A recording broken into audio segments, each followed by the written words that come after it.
meus irmãos, minhas irmãs, olá meus filhos, estamos aqui novamente para falar de um assunto que eu acho de mera importância e eu quero ver se eu consigo concluir ou esboçar algo que possa dar um norte a vocês e façam perguntas, né? Dê seu like ou seu dislike, perguntem, questionem, né? Se dentro do âmbito que eu possa estar falando aqui ficar alguma dúvida, né? É que fazer vídeos grandes, vídeos muito compridos, eu acho que não é legal, mas é interessante a gente tirando as dúvidas e confidenciando as coisas de uma maneira mais sensata. Eu quero falar com vocês hoje sobre mediunidade, né? E os tipos de mediunidade. Dentro do contexto da mediunidade, todos sabem, ou se você não sabe, fique sabendo agora que existem alguns tipos de mediunidade e eu vou explicar cada um deles e você veja se isto vai de encontro àquilo que te ensinaram ou que você tem como verdade dentro da sua mediunidade, né? Então vamos lá, o primeiro ponto, né? Como se pergunta, né? Todos são médiuns? Todo mundo tem mediunidade? Eu diria que não. Eu diria que nem todos são médiuns. Se eu partir do princípio da física quântica, eu diria que todo mundo é capaz de compartilhar elétrons, que todo mundo tem energia, que o corpo é formado por energia e o átomo é a menor partícula da matéria e assim que o nosso corpo é formado. Nesse sentido, todos temos energia, todos compartilhamos energia. Mas quando eu falo de mediunidade, eu já falo da mediunidade, da espiritualidade, da religiosidade do ser humano. Então, a mediunidade ela se expressa no indivíduo de várias formas. Já dizia, por exemplo, W.W. da Mata Silva que a mediunidade é um dom. Outros diziam que mediunidade não é um dom, que mediunidade é uma carga que você vai carregar e dentro desse movimento de trabalho mediúnico você vai adquirir uma elevação espiritual. E é nesse ponto que eu acho mais coerente, né? A mediunidade ela serve para que a gente possa aprender alguma coisa, aprender com o outro e desenvolver aí uma espiritualidade que talvez esteja faltando aí no indivíduo que nessa encarnação, nesse movimento terrestre, para que ele possa evoluir melhor. E lógico que a mediunidade acaba sendo para uns uma coisa maravilhosa, para outros uma tristeza, e alguns só chegam a desenvolver esses aspectos, né, pela dor, como se falam por aí, pejorativamente. Então a gente falando sobre os tipos de mediunidade, o primeiro tipo de mediunidade é a mediunidade consciente, né? A mediunidade consciente. E quem poderia me dizer onde que existe a mediunidade consciente? A mediunidade consciente é muito simples. Para quem pratica o espiritismo e o kardecismo, existe um tipo de mediunidade lá consciente, né? O espírito ele usa alguns pontos de energia para se conectar com você, geralmente através do ectoplasma, né? O ectoplasma é um fluido de energia que liga a energia etérea à energia do indivíduo, né? E nesse sentido, estabelecendo contato. Pode agir na motricidade,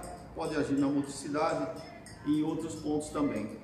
E a mediunidade consciente ela é encontrada nas mesas Kardec, né? No espiritismo kardecista.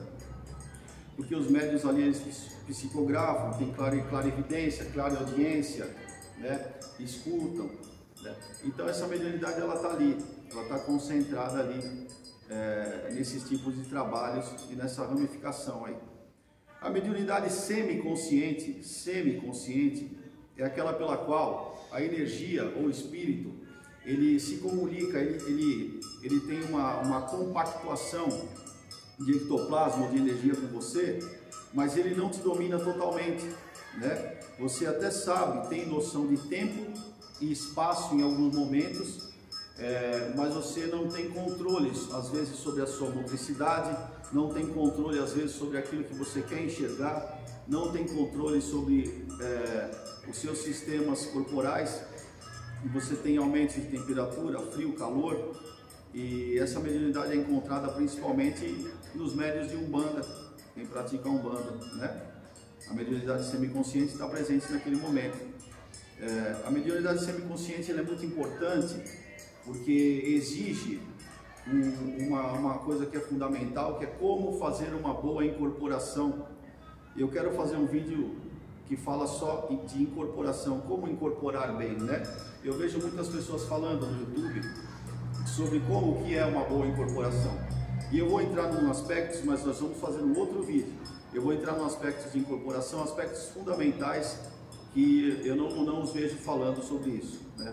Mas a mediunidade, então, voltando à mediunidade semiconsciente, a mediunidade encontrada principalmente naqueles médiuns de incorporação, aqueles que incorporam entidades na Umbanda, é um exemplo mais notório que eu possa transmitir a vocês aqui.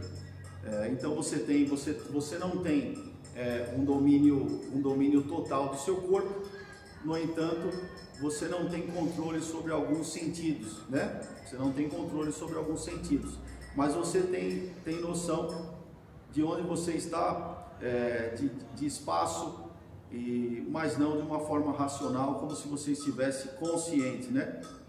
Como eu estou aqui falando com vocês. E a mediunidade inconsciente, ela pode ocorrer de formas diferentes, né? A mediunidade inconsciente, ela pode ocorrer de forma possessiva ou sob transe, né? E a mediunidade inconsciente, mesmo para aquelas pessoas que não sabem nada do que aconteceu, que não têm noção de nada, que apaga, né? Aquelas pessoas que apagam e não sabem o que aconteceu, elas têm essa noção de que apagaram, mas não apagaram. Elas estão ali, né? Mesmo porque existe uma lei muito simples da física, que dois corpos não ocupam o mesmo lugar no espaço. Se um espírito qualquer, de uma densidade ou de um quantum de energia diferenciado do seu, ele entrasse totalmente no seu corpo, o seu espírito teria que sair e você desencarnaria, muito simples. Então a mediunidade inconsciente, ela acontece às vezes por forma possessão, através da possessão, que isso já é um outro assunto, vamos dizer assim, uma forma mais agressiva e de um nível energético diferente de cada espírito, né? E que você não tem noção do que você está fazendo e tem a sensação de que você apagou e não estava ali, mas você estava ali, né? Porque é muito difícil, se ocorrer de fato alguma coisa um pouco mais assertiva, você desencarna, né?